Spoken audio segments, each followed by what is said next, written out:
bahwa kemudian Prabowo harus diberi kesempatan untuk melakukan hal-hal kecil untuk kebaikan rakyat kita.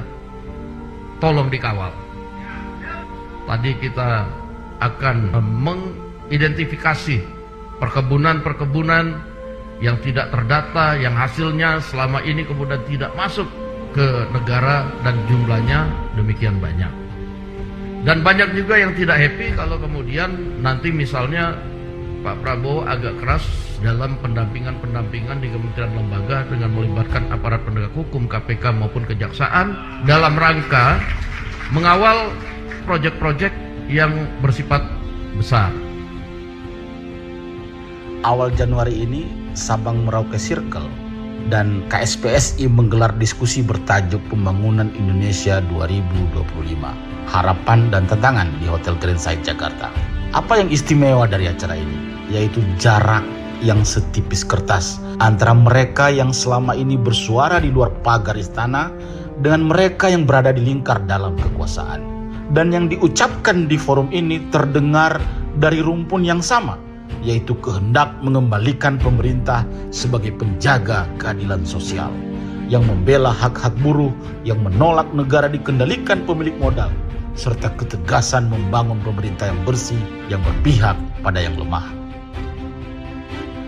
Ternyata kebijakan-kebijakan Pak Prabowo sebagai presiden itu adalah pengejawatahan dialektika ideologi yang selama ini bertahun-tahun beliau hadapi.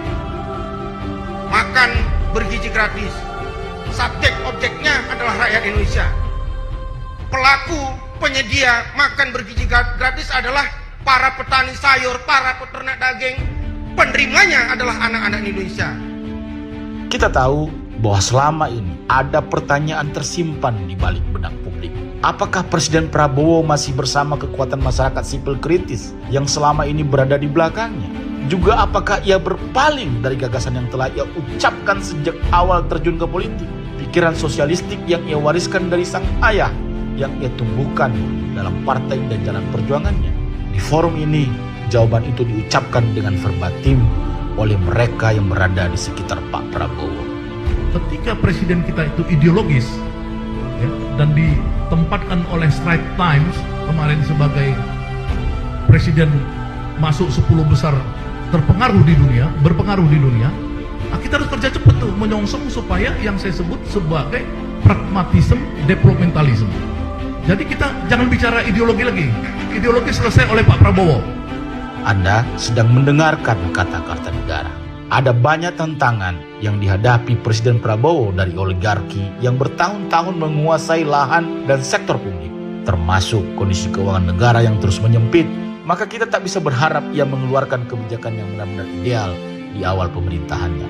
Yang perlu kita jaga adalah keteguhan Presiden Prabowo untuk berada di peta besar memajukan Indonesia yang ia rancang. Pemerintah yang bersih, infrastruktur kuat, dan pembelaan pada rakyat untuk hidup layak dan sejahtera. Salam kata-kata negara.